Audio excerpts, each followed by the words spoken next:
Morning. এক এক দিন বাড়ির এক এক জায়গা থেকে ভিডিও শুরু করার কথা ভাবি, কিন্তু সেটা আর করা হয় না। রোজই ঘরের ভিতর থেকেই ভিডিও শুরু করা হয়। আজকে 7ই জানুয়ারি সকালবেলায় ভিডিও শুরু হচ্ছে। এখন জাস্ট সকাল 10:10 বাজে। বলছি বটে গুড মর্নিং, কিন্তু আজকে সকালটা বেশ আতঙ্ক দিয়ে হয়েছে, ভূমিকম্প দিয়ে। সকালবেলায় সকাল 6:30টার সময় বেশ জোরেই ভূমিকম্প টের পেয়েছিও আমরা। বিশেষ করে আমি টের পেয়েছি। বিছানায় বসে থাকলে না খুব ভালো টের পাওয়া যায়। যাই হোক, সে আতঙ্ক এখন কেটে গেছে, তাই সকালটা বেশ ভালোই, গুড মর্নিংটা গুড। আর বাইরেটা তো বেশ সুন্দর সুন্দর রোদ উঠেছে, ঠান্ডা তো আছে, ঠান্ডা থাকবেই, হাওয়াও চলছে। যদি ঠান্ডার দিনে ঠান্ডা না থাকে তাহলে আর পৌষ মাস মাঘ মাস এগুলোর গুরুত্ব কি থাকবে না। আর আকাশটা কি অদ্ভুত সুন্দর নীল।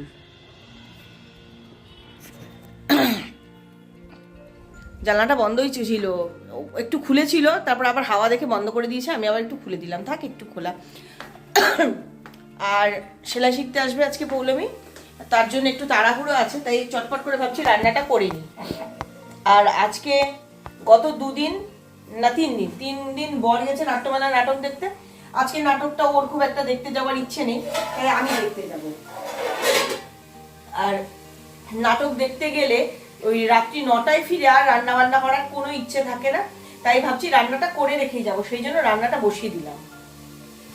এখানে পালং শাক ভাজা হচ্ছে, আর এখানে সর্ষের তেল গরম হয়েছে, শুকনো লঙ্কা, কালো জিরে আর পেঁয়াজ ফোড়ন দিয়ে মুসুর ডাল হবে।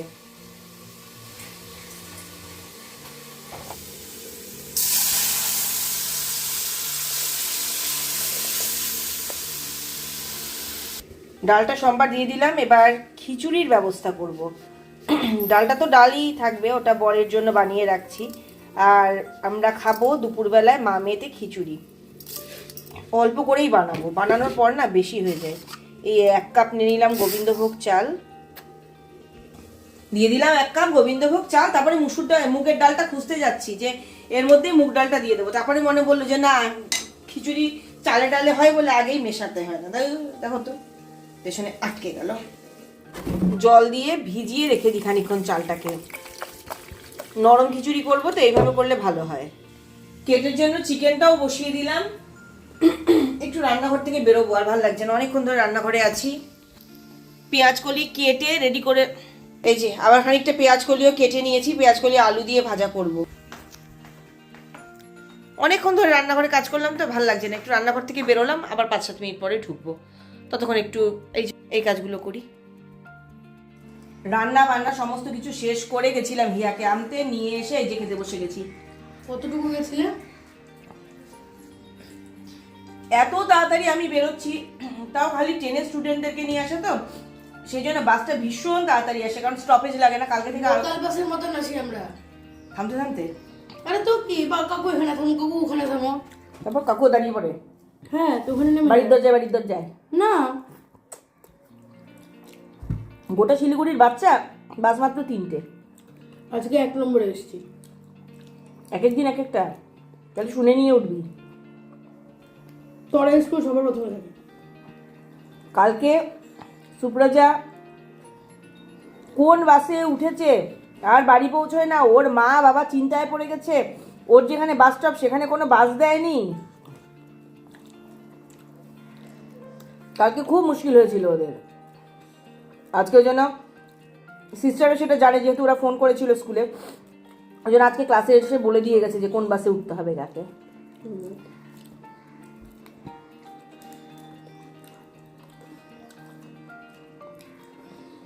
রাতের রান্নাও মোটামুটি শেষ, শুধু ভাতটা করলাম না আর বেগুনটা ভাজলাম না। এই দুটো জিনিস ঠান্ডা তো খেতে ভালো লাগবে না। আর রাত্রে ভাতটা করে দেবো আর বেগুনটা ভেজে দেবো। মাথা টেরা করে খাচ্ছে, আমিও ইনফ্যাক্ট মাঝে টুকরো খাচ্ছি। নাহলে কি করে, আমি তো ট্রাইপড ব্যবহার করি না। দারুণ হয়েছে খিচুড়িটা না রে। আর যে দেখতেই পাচ্ছ একদম ঝরঝরে আলু ভাজা।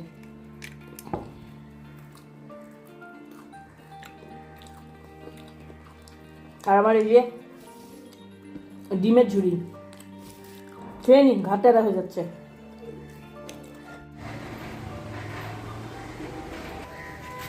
আকাশটা দেখে কেউ বলবে এটা পৌষ মাসের আকাশ, পুরো মনে হচ্ছে বসন্তকাল। কি ভালো লাগছে আকাশটা দেখতে, মনে হচ্ছে দেখেই যাই। কাপড় জামা নিয়ে চলে এলাম ছাদে, বেশি কাপড় জামা নেই, অল্পই আছে। এখন আবার পৌলমি আসবে সেলাই শিখতে, তার আগে ভাবলাম কাপড় জামাটা মেলে দিয়ে যাই, আর গাছেও জলটা দিই। এসে গেলে তো হিয়া আছে, হিয়া ডেকে নেবে আমাকে, হিয়াই গেট খুলে দেবে। আচ্ছা, আরও 10-12 মিনিট পরে আসবে। পরে আবার কথা বলি। কি ভালো লাগছে, মনেই হচ্ছে না শীতকালের রোদ পোহাতে এসেছি, মনে হচ্ছে বসন্তকালের দুপুরবেলায় হাওয়াটা উপভোগ করতে ছাদে এসেছি। উফ, এই হাওয়া যে আমার কি ভালো লাগে।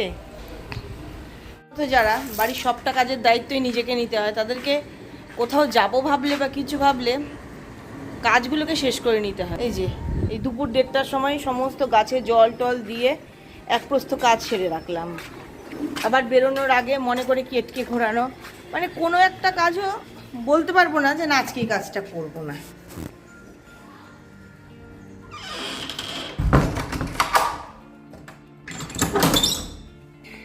আর কি সে পড়তে বসে যাই, পাখির জন্মদিন পাকপাখালি নিয়ে, পরে আবার কথা বলা যাবে।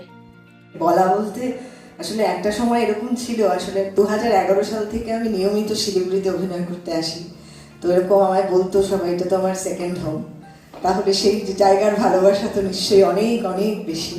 সেকেন্ড হোমে এসেছি, জানি দর্শক এরকমই পাই, আগামী দিনেও এরকমই পাবো, ভালোবাসার দর্শক, ভালো লাগার দর্শক।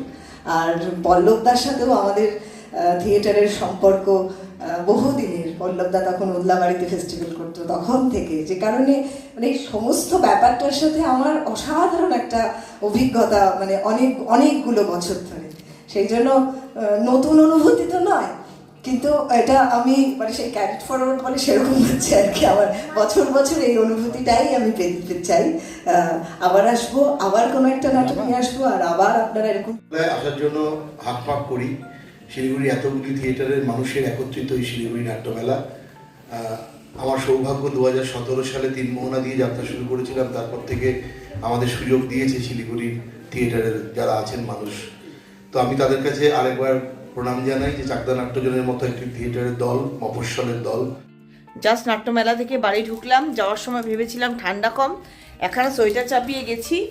তাও ভাগ্য ভালো যে চাদর নিয়ে গেছি সঙ্গে। প্রচণ্ড হাওয়া দিচ্ছে এখন।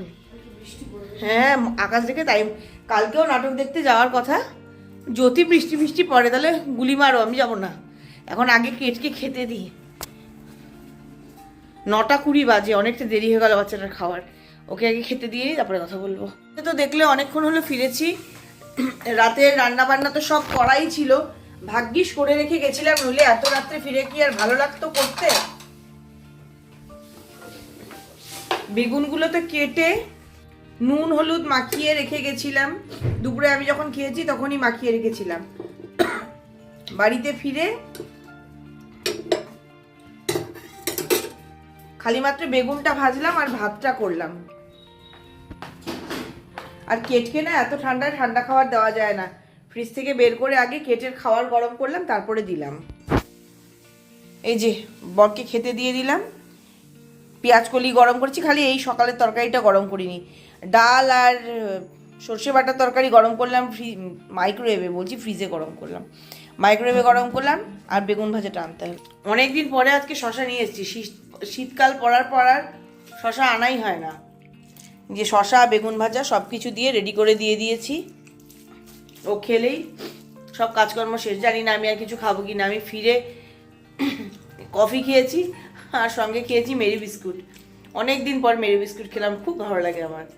আর হিয়া তো কিছুই খেতে রাজি হচ্ছিল না, বলছে খিচুড়ি খেয়েছি, পেট আমার ভার হয়ে আছে, আমি কিছু খাবো না। তাও জোর করে ওকে বন ছিল ফ্রিজে, বনরুটি দিলাম 2টো সেকে, আর কফি দিলাম, কফি আর বনরুটি খেলো।